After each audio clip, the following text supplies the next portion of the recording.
A city of dreams. Incredible architecture. A massive navy. Atlantis is thought to be one of the most advanced societies of the ancient world.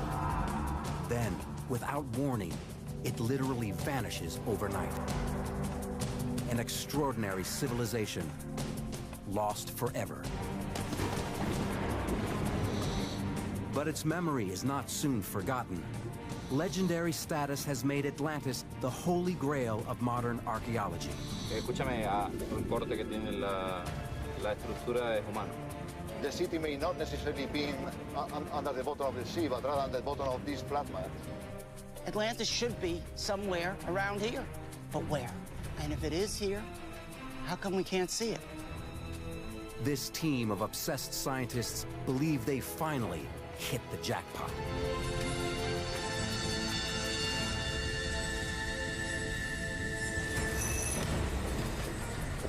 The extraordinary tale of Atlantis reaches back to the very dawn of Western civilization. This city of Atlantis is seen by many as the mother of Egypt and Mesopotamia and Israel and Europe and all the other civilizations that began in this area. And if it began here, we may be looking at the single most important site for humanity. The discovery of Atlantis would completely rewrite the early chapters of history. Myth would become reality. So finding this mysterious sunken city has become the stuff of obsession. Generation after generation has set out in search of her, but every quest has ended in failure. Now, with the help of modern technology, one team may finally beat the odds. They're employing everything from satellite photography to ground-penetrating radar to underwater archaeology in a passionate bid to find the sunken city. But does Atlantis even exist?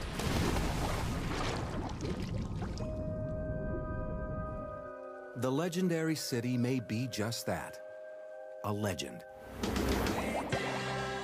Over millennia, the story of the ancient city has taken on a life of its own, transformed into countless fantasy lands.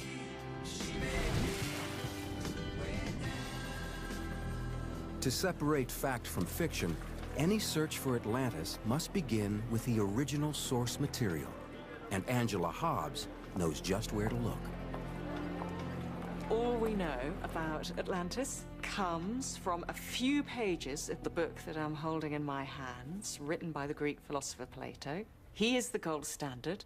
There is no other ancient source for the myth of Atlantis. This is it. The records speak of a vast power that sprang forth from beyond, from the Atlantic Ocean. For at that time, this ocean was passable, since it had an island in it in front of the strait that you people say you call the Pillars of Heracles. Plato's descriptions of Atlantis are incredibly intricate. His writings provide any Atlantis seeker a detailed roadmap. According to Plato, Atlantis was an island kingdom with land rings and circular harbors, situated just beyond the Pillars of Hercules. Many believe that the Pillars of Hercules describe the peaks that flank the entrance to the Strait of Gibraltar, the northern pillar being the Rock of Gibraltar, and the southern pillar a corresponding peak in North Africa. This leads Dr. Richard Freund to begin his search for Atlantis in southern Spain. The Pillars of Hercules was known by every single ancient writer as being located in what we call today the Straits of Gibraltar. This bay is located just beyond those ancient Pillars of Hercules. Freund focuses on the Guadalquivir River Delta in Doñana National Park. He believes a massive ancient bay once existed here in antiquity. Here we are in the largest marsh in southern Spain, hundreds of square miles. It is massive. We're talking about 40, 50 miles worth of just marsh. And archaeologists think that buried in this marsh is the lost city of Atlantis.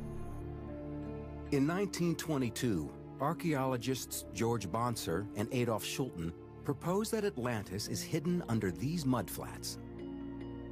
But for decades, most scholars ignore the theory.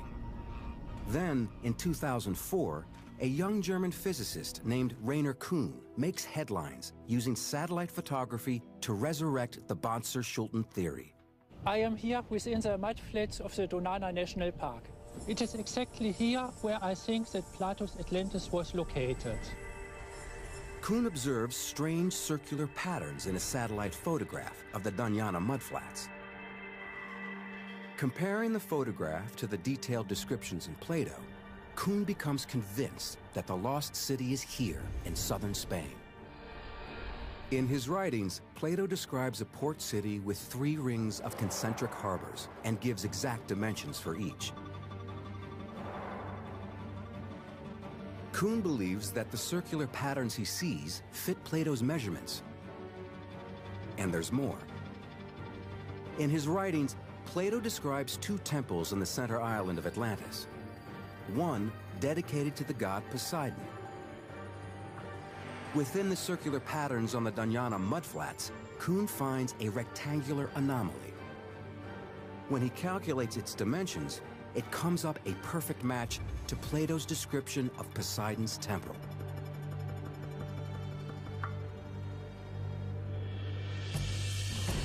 Today, Kuhn's theory has led to a full-scale expedition.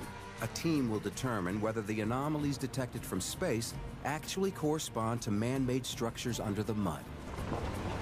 It includes anthropologist Juan Villarreal, whose research is closely followed by Richard Freund, and Paul Baumann, an expert in subsoil sonar mapping. Those shapes certainly do not correlate with any possible geological feature. In my mind, there's no question they're man-made features.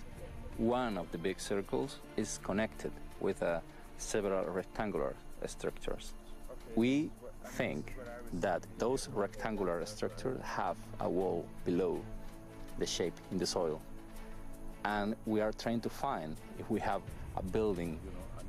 If there is a building, or any other artifact deep beneath this mud, it could be the find of a lifetime. If they can excavate and come up with just a few really good artifacts that can be dated to 4,000 years ago, then we have evidence for one of the great myths in civilization, the myth of the beginnings of Atlantis. Even on this team, there are skeptics who say the long-lost kingdom of Atlantis is just a myth.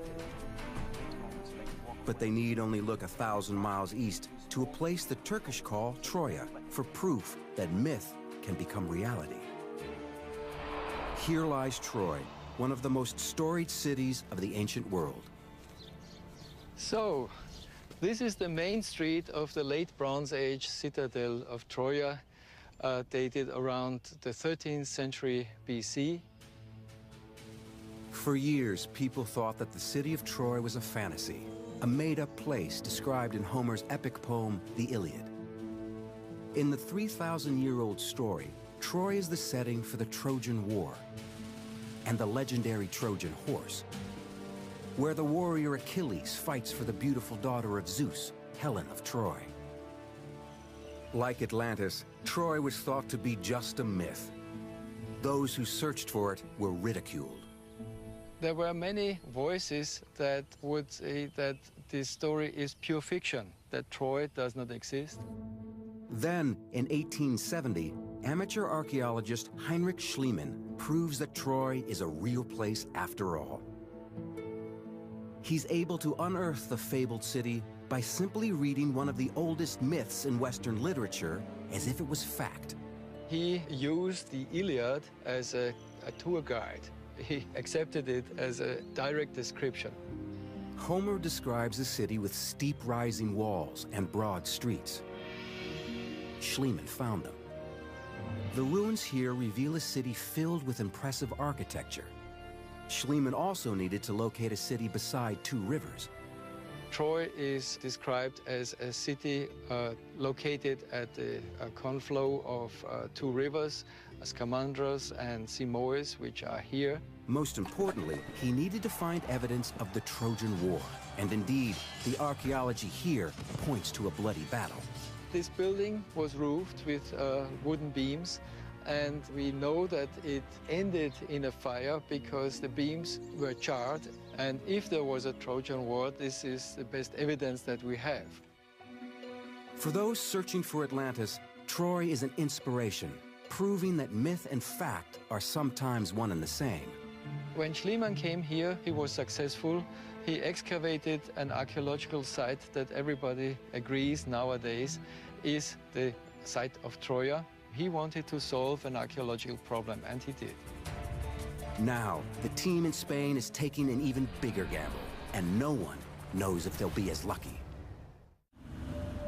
This rich and strange marshland on the Spanish coast is part of a protected park called Doñana. In ancient times, this area of southern Spain was underwater, and the Doñana Park was essentially a large bay.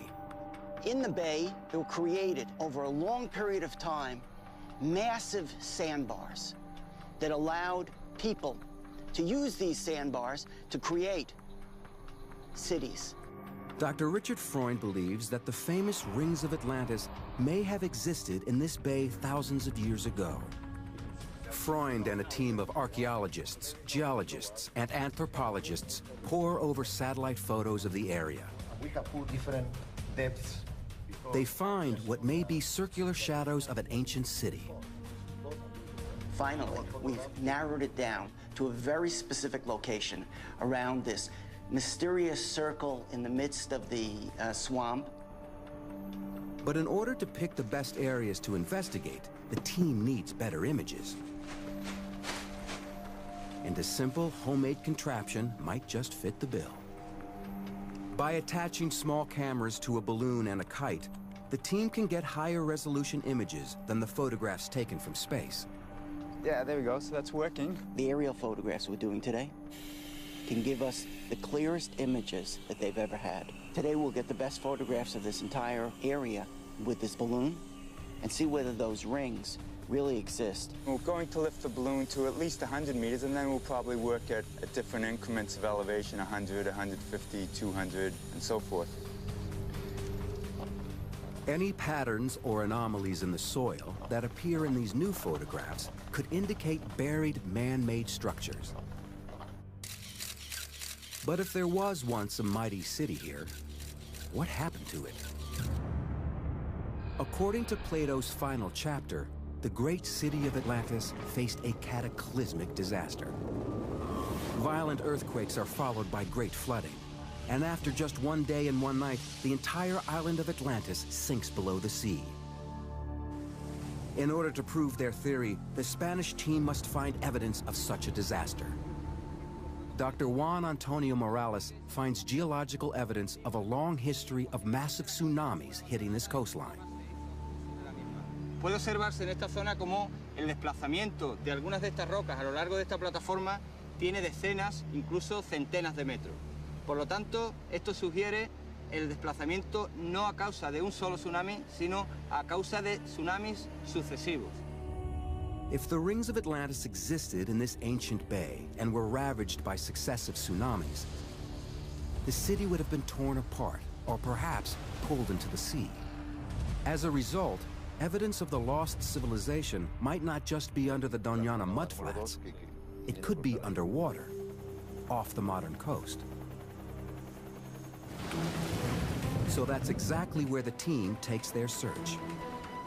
Marine archaeologist Claudia Lofano and Morales are equipped with the latest in sonar technology. The torpedo-shaped towfish generates sound waves that bounce off the sea floor. When the signals return, they're received by a computer on deck that converts the sound waves into images. Any formation that appears on the sonar imaging system is mapped and its coordinates recorded. We have seen an anomaly, which is a vertical wall. This is very different to a geological formation. Magnifico. It is a vertical structure. Right now we found an anomaly that is not geological at all. It's very big, it's very high. Two walls, 1, 2, completely vertical. It's very nice. And the shape is not natural. It's attractive.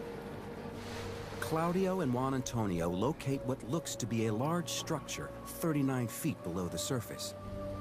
They'll have to return and dive the site. But some think the Spanish team is looking in the wrong waters entirely. The search for Atlantis has plagued many great minds over thousands of years. Scholars have scoured the globe searching for its ruins.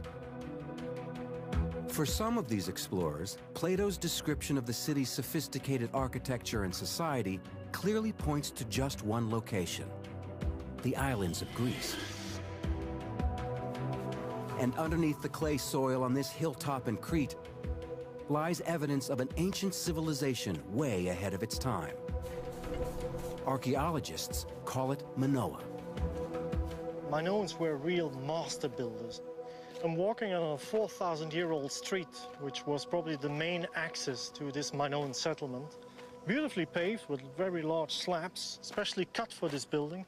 All over the island you find elaborate architecture with major ceremonial halls, with frescoes, with shrines, and they really had a very sophisticated life.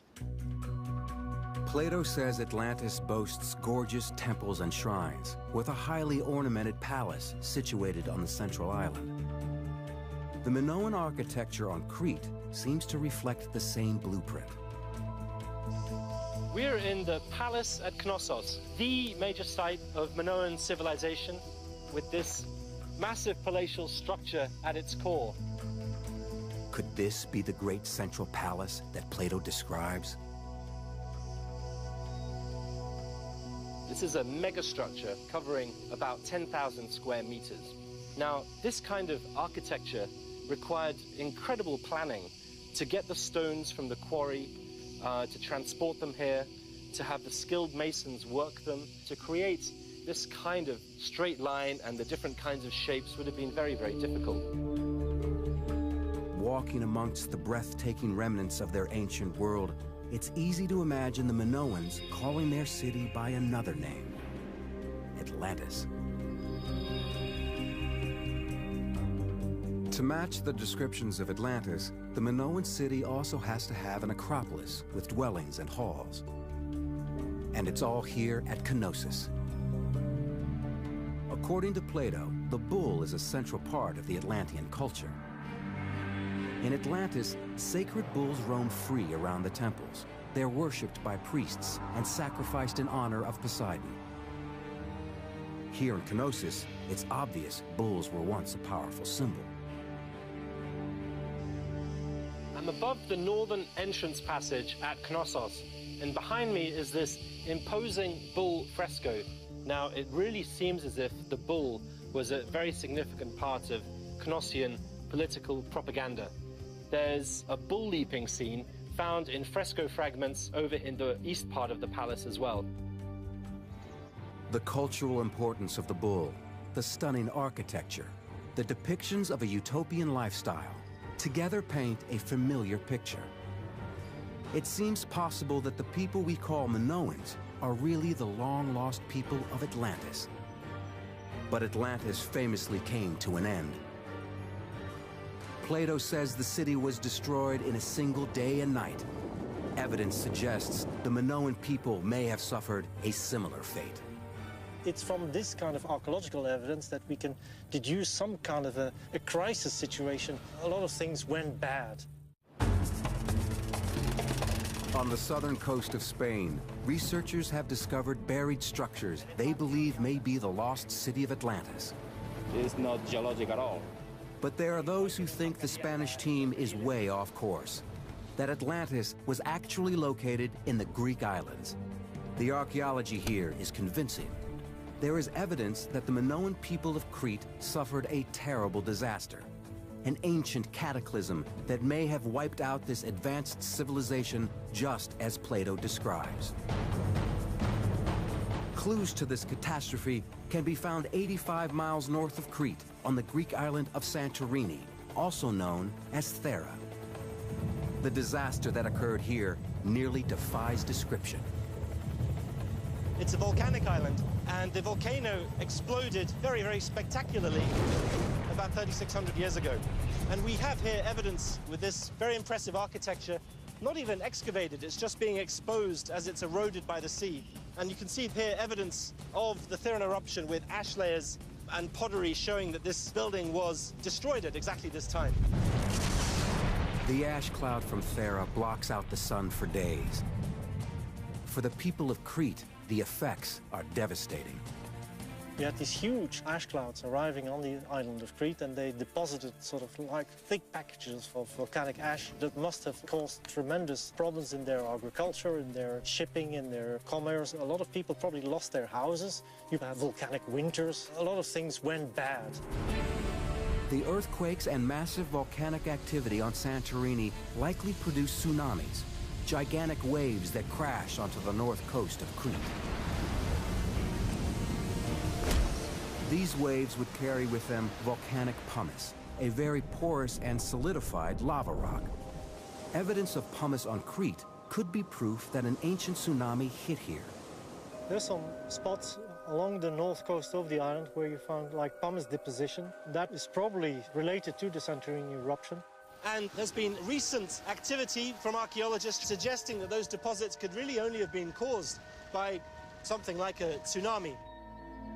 Minoan architecture, temples, art, culture. It's all wiped out by one of the most powerful eruptions in human history.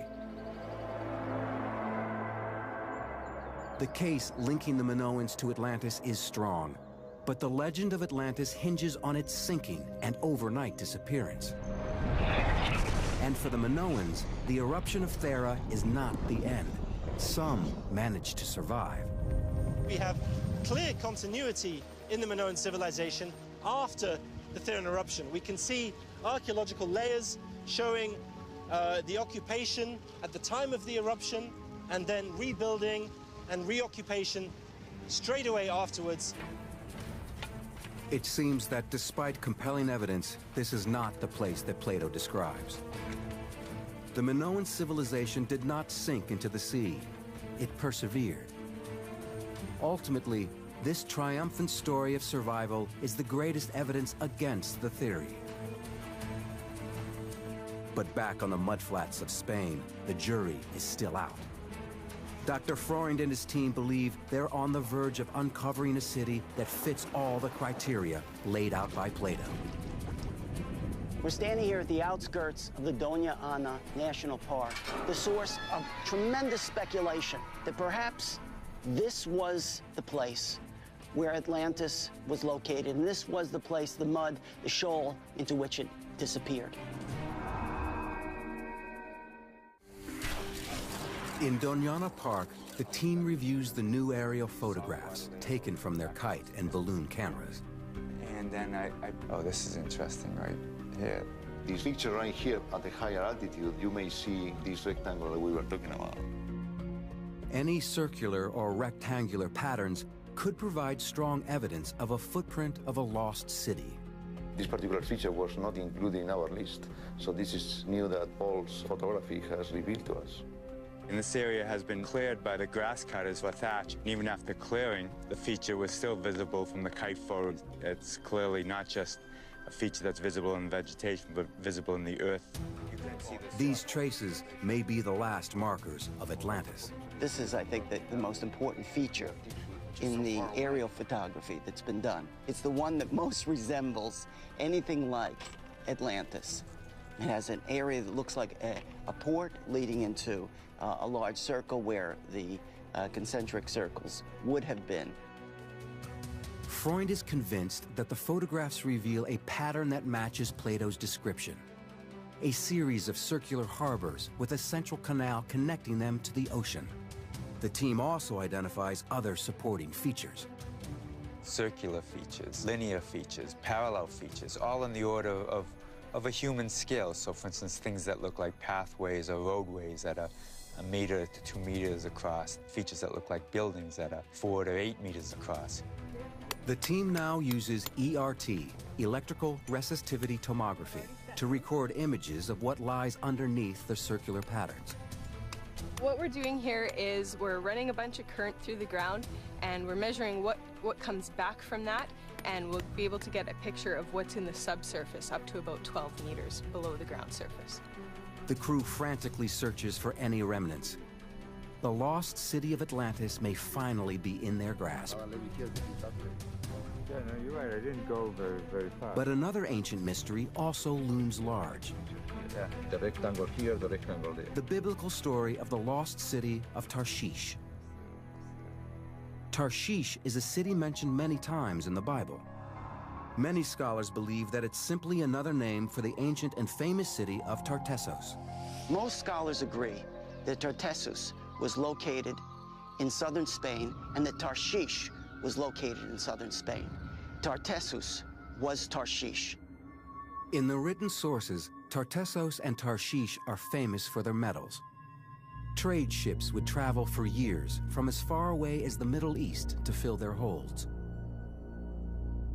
But Tartessos and Tarshish abruptly disappear from the historical and biblical records. It's as if the cities suddenly ceased to exist. Freund believes that's because in ancient days, Tartessos and Tarshish went by another name, Atlantis. We have two remarkably similar stories being told in antiquity. The story of Tarshish in the Bible and the story of Atlantis in Plato and Roman sources. In the story of Plato, Atlantis is a port city located on an island at the far end of the known world, where deep water ships would come, taking 3 years to arrive at the end of their journey. In the Bible, Tarshish was that city that may have been built on an island, a deep water port, at the end of the known world for the Bible, and it was a place that took 3 years, according to the Book of Chronicles, for them to arrive at the end of their journey. Tartessos is Tarshish is Atlantis. It's an interesting theory. Each city is documented as a famous port that mysteriously disappears from the written record. And the similarities don't end there. Each of the 3 cities is said to have great mineral wealth, with access to massive amounts of gold, silver, or copper. Plato certainly does talk about mines, which the Atlanteans have access to, and one of these mines being for this probably fantastical metal called aurichalk, though some archaeologists think they know what it might be or what it might be like. All we know is that it glows like fire. Scholars translate aurichalk as mountain copper. Today, just upriver from the Doñana mudflats, the hills shadowing the Rio Tinto are mined for gold, silver, and copper. And there's evidence to suggest there's been mining here for over 5,000 years. The mudflats' proximity to these deposits of valuable ore make any ancient city located here a strong candidate for Atlantis. It's just one more clue that points to the coast of southern Spain as the best location for the lost city. But the only way to know for sure is to get a closer look. The anomalies we have seen, and the structures are completely square. This is curious because these 4 are forming a line 2 meters high. For me, it's the most interesting zone in this area. My best option is to go there to dive.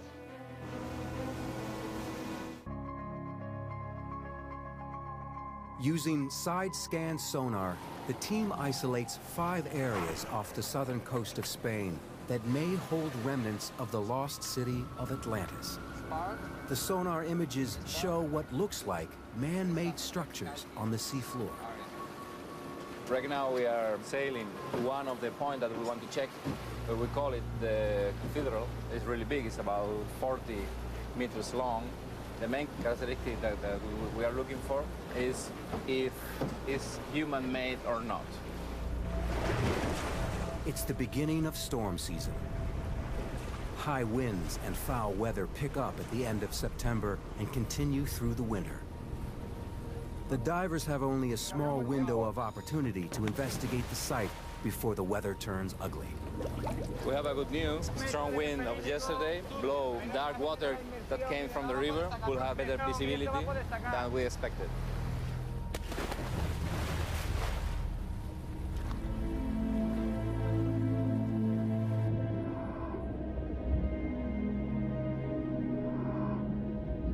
Nearly 39 feet below the surface, the divers discover some unusual formations.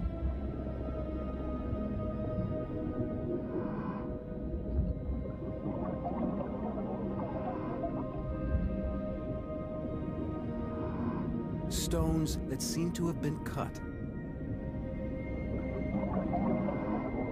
Maybe by the men of Atlantis.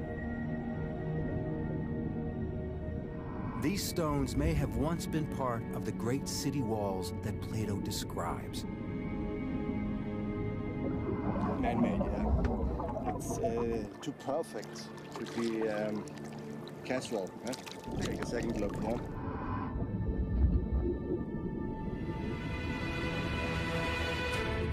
Escúchame, entonces yo no quiero utilizar la radio para decir estas cosas. Ha encontrado Vladi unas vigas, una piedra redonda circular hecha por el hombre y todo el corte que tiene la estructura es humano. As each diver surfaces, more details of the unique discovery are revealed. Había un ladrillo que no era cuadrado, terminaba, parecía que estaba trabajado también. Era una piedra, pero terminaba en pico, en cuña. Some places is like a wall, no? And there are like steps from the stair, very mysterious, no? Vaya día tenemos, ¿no? Increíble, increíble. The dive is a success, but the team's geologist, Juan Antonio, doesn't want to jump to any hasty conclusions. First, he needs to review the hours of underwater footage. Any discoveries from the diving expedition could be linked to potential finds in Doñana, so the team continues their search on land. Archaeologists conduct a careful survey of the surface, hunting for any cultural remains. When we're looking for Atlantis, we're not just looking for the buildings of Atlantis. What we're looking for is the culture of Atlantis. We may not find all of the contours of the city. You could find a wall, you could find two walls, you can find rectangles. It still doesn't connect it directly with the ancient Near East and all of the great civilization from the Aegean through the Mediterranean. But every once in a while in archaeology, you come upon a smoking gun, something that connects all the dots for you. While searching within the large circular patterns in the soil, Freund and his colleagues suddenly discover two incredible artifacts. He's a magnet, but look at that, look at that. Oh my gosh, people wait a whole career to find one of these little figurines, and to find two, just magnificent. It's an ancient statuette, probably at least 2,000 years old. She is one of the most spectacular kinds of goddesses. Is she Astarte or Ishtar? If they are Astarte or Ishtar, it would make them Bronze Age icons, dating as far back as 4,000 years. The beautiful figures may represent a direct connection between this area and the great civilizations of the ancient world. From the ancient Near East, through the Aegean, to the Mediterranean. And those two small figurines can connect it. Because if we find the culture that fits into that context, then we found Atlantis. Meanwhile, now back on land, Claudio, Juan Antonio, and the team of divers carefully review their footage, analyzing what seems to be the ruins of a man-made structure. Yo veo aquí una superficie que parece el techo de un bloque. Imagínate que eso fuera una pared, un bloque hecho por el hombre. Parece un muro. Pero yo veo dentro de la piedra y veo líneas. Yo no veo un muro, yo veo un estrato diaclasado. Este diaclasado corresponde a esfuerzos regionales y seguro, vamos, yo apostaría que es geológico. Yo no puedo afirmarlo con rotundidad, pero me cuesta creerlo, ¿no? Me cuesta verlo. Parece que pueda ser una formación natural que haya sido modificada. Parece que el hombre ha hecho algo ahí. Que alguien aprovechara esta piedra que se la encuentra rota para construir un muro, puede ser. Each stone raises new questions. Although they appear to have been formed geologically, it's possible they were later used as building materials. Es completamente nuevo.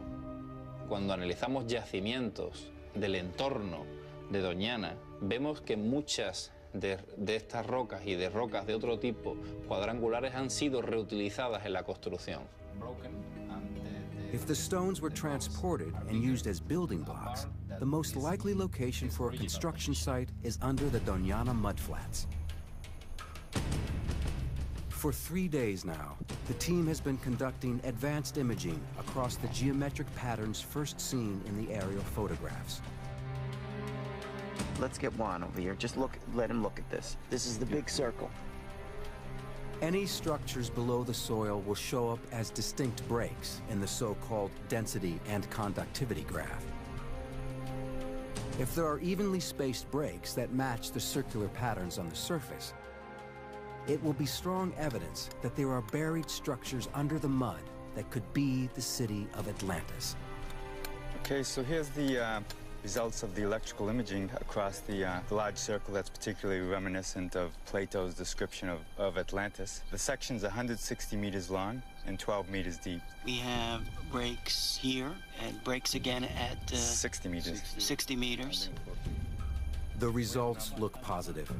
The images show breaks consistent with the circular patterns seen from above.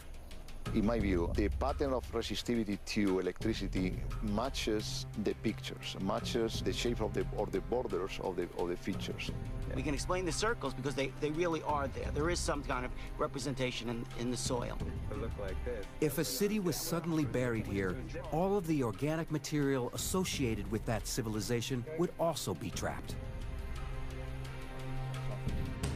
Over the centuries, this material would decompose and produce gas. While retrieving core samples, the team taps into just that. But isn't this the most exciting feature?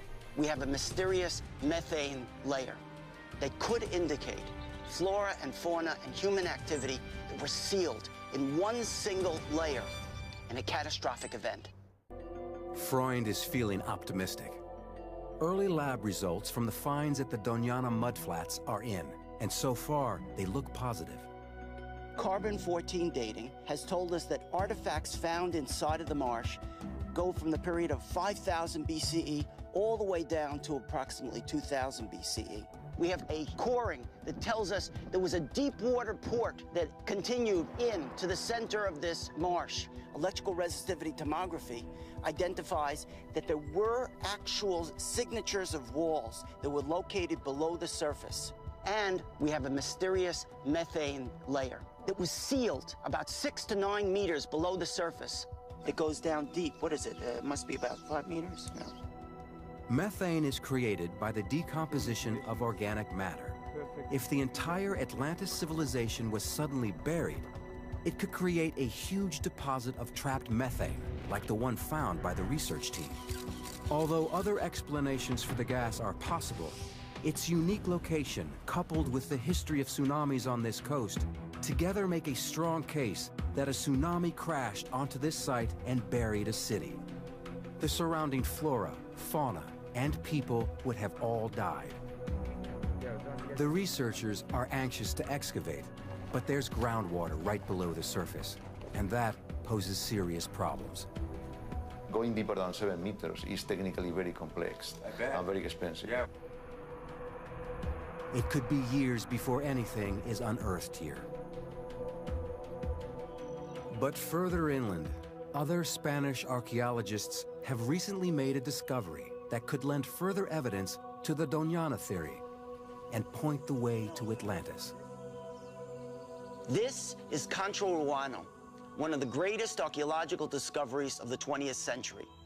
In the 1970s and 1980s, archaeologists discovered a series of different villages that preserved Tartessan culture. This Tartessan culture was so different than all the other culture around it. It was the culture of the South. Freund believes Tartessan culture was really Atlantean culture.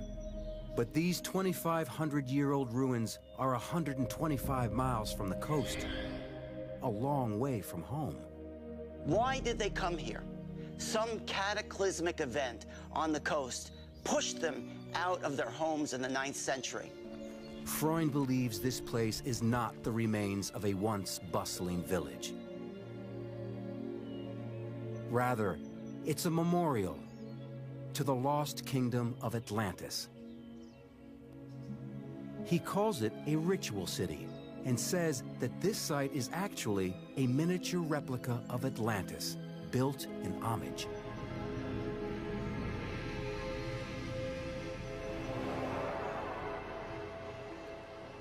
Concho Roano is just one of several ritual cities found in this area. The people who built these sites were commemorating something.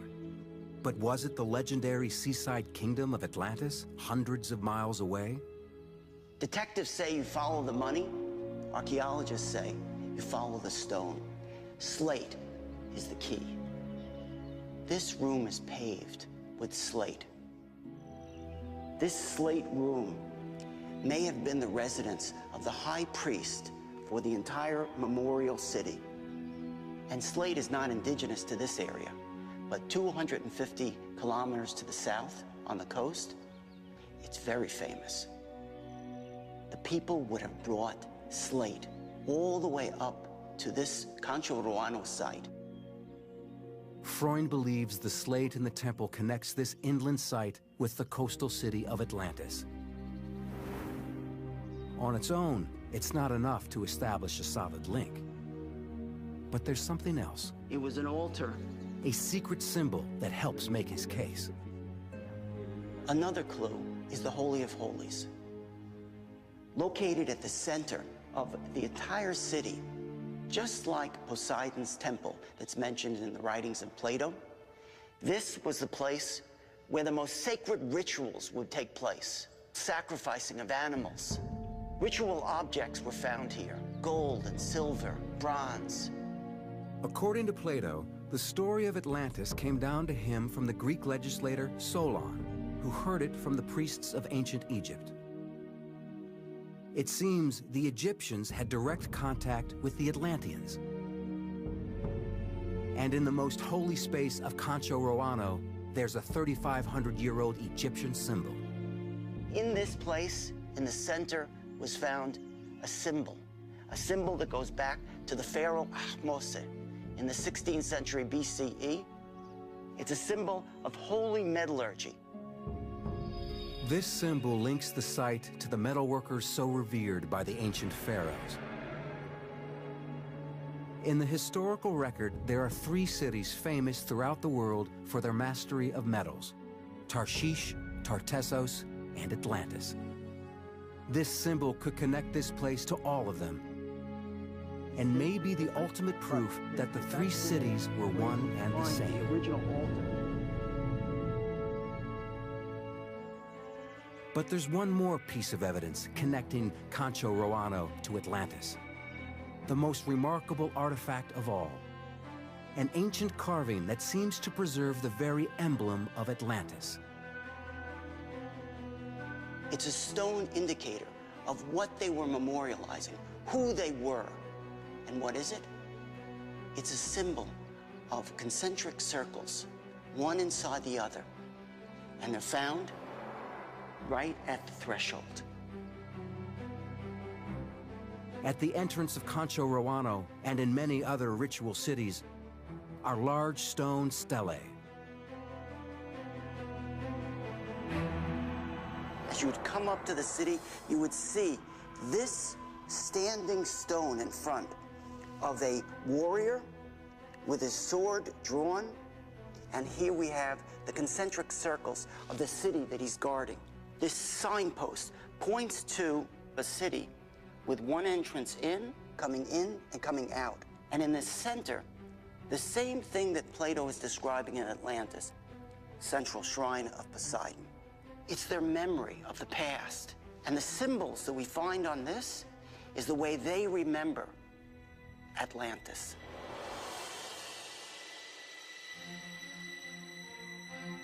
If this structure was built by refugees from Atlantis, then this is the shared memory of their sunken home. A scale model of the lost city, still buried perhaps beneath the mud of southern Spain. In a deserted patch of marshland may lie the secret that explorers have been seeking for more than 2,000 years.